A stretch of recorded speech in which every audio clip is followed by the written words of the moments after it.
Hello friends, welcome to my blogging channel. তো তোমরা কেমন আছো? আমি তো খুব ভালো আছি। তো জাগো দুর্গা শ্যুটের জন্য মৌলিকে তৈরি করতে লেগে গেছিলাম। তো বেশ কয়েকদিন তো পাপায়ের পরীক্ষা থাকার জন্য আমরা শ্যুটগুলো করতে পারিনি, কারণ বুঝতেই পারছো ছেলের এক্সাম মানে একটু তো ঘরে চাপই থাকে, তার সঙ্গে আমার ইনস্টিটিউটের চাপ আছে। তো মৌলিকে রাত্রিবেলাই আমাদের শ্যুট করা ছাড়া উপায় নেই। তো রাতে শ্যুট করব বলে মৌলি কিন্তু মেকআপটা কমপ্লিট করে দিয়েছি আর মৌলির ড্রেসটাও করে নিয়েছে। এরপরে ওর চোখে মানে ত্রিনয়ন আঁকবো বলে একটু শেড দিয়ে দিচ্ছিলাম, যেমন মেকআপের শেড দেয় সেরকম। তারপরে সাদা রং দিয়ে দেওয়ার পর চোখটা এঁকে নিচ্ছি। তবে তুলিগুলো বড্ড খারাপ হয়ে গেছে, আবার নতুন করে তুলি কিনতে হবে, কারণ আমি তো সবসময় ইউজ করি না। তো তুলিগুলো ব্যবহার করে অনেকদিন রেখে দিলে একটু প্রবলেম হয়ে যায়, এটা তো বুঝতেই পারছো। তো যাই হোক, তার মধ্যেই করে নিতে হবে শ্যুটটা, না করলে তো হবে না। তো তাতেই আমি ওকে রেডি করতে লেগে গেছি। তো তোমরা কে কে শ্যুট করলে বলো। তো এখন তো বুঝতেই পারছো সমস্ত কিছু এই যারা ভিডিওর মধ্যে আছে তাদেরকে তো এগুলো প্রত্যেকটাই মেনটেন করতেই হবে, কারণ প্রতিটা শ্যুট না হলে তুমি আপডেটেড থাকতে পারবে না।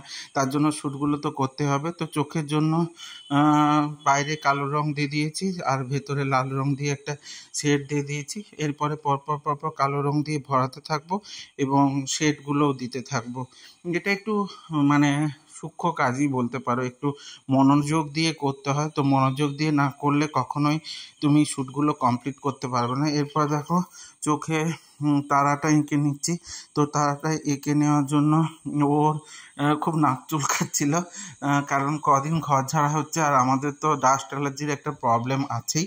তো তার উপরেই আমি ওর চোখটা এঁকে দিচ্ছিলাম আর ওকে বলছিলাম তুমি শান্ত হয়ে বসো তো।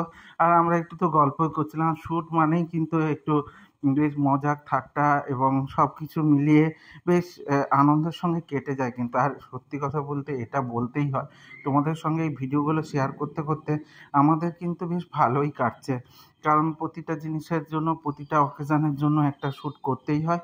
আর তাতে কিন্তু মন মেজাজ সব কিছু ভালো থাকে, হয়তো একটু চাপের মধ্যে কাটে কিন্তু হয়ে যায়। এবার দেখো চোখের তারাটা এঁকে নিয়েছি আর ওর চোখগুলো তো একটু বড় বড়, তো সেই জন্য আমি ত্রিনয়নটাও একটু বড় করেছি ওর মুখের অনুযায়ী। তো তোমরা একটু বলো যে ঠিকঠাক ছিল কি না।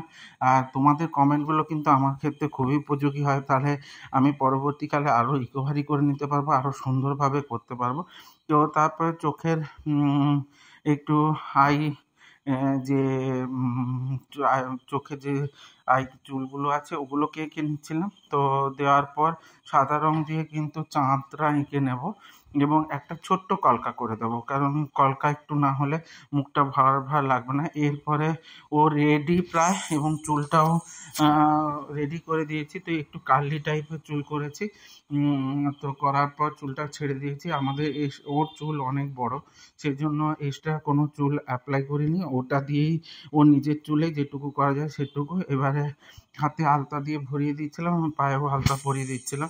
যদিও আমি বলেছিলাম যে এতে নকশা করে দেবো, বলছে অনেক টাইম লাগবে, কারণ আমার লাইভ আছে আর সব কিছু মিলিয়ে অত টাইম দিতে গেলে মুশকিল হয়ে যাবে, তুমি এমনিই দিয়ে দাও। তো আমি ওই জন্য একটু ভরিয়ে দিচ্ছিলাম, বলছিলাম গোটা হাতটা লাল করে দিই। বলছে দেখো এরপরে খেতে গেলে অসুবিধা হবে, তো গোটা হাতে লাল করো না, তো শেড হিসাবেই দাও। তো আমি ওর কথা শুনে সেরকমভাবেই দিচ্ছিলাম। তো দেওয়ার পর আমি মোটামুটি রেডি আমাদের, আর পেছনে ব্যাকগ্রাউন্ডটা রেডি করে দিচ্ছি। আর মৌলি বলছে একটু ফটো তো তুলে নিতেই হয়, তাই ও ফটো তুলছিল আর আমিও এই পাশে জিনিসপত্রগুলো একটু গুছিয়ে নিচ্ছিলাম, কারণ গুছিয়ে না নিলে হবে না। পাপাই ফটোগুলো তুলেও দিচ্ছিল ওর। এই ভিডিও শ্যুটগুলো মানেই বুঝতে পারছো গোটা ঘর কিন্তু এলোমেলো হয়ে যায়, কিছু করার থাকে না। তো এরপরে শ্যুটের জন্য বিভিন্ন রকম তো পোজ হয়। তো ওর দেখো লুকসটা রেডি, তো কেমন লাগছে ওকে।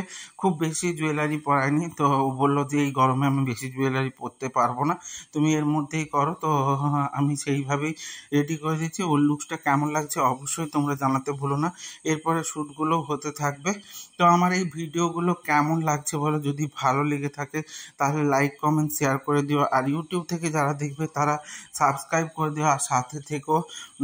আর পাশের বেল আইকনটা ক্লিক করে দিতে ভুলে যেও না, কিন্তু যদি ভুলে যাও তাহলে কিন্তু আমার ভিডিওগুলো তোমার সামনে আসবে না।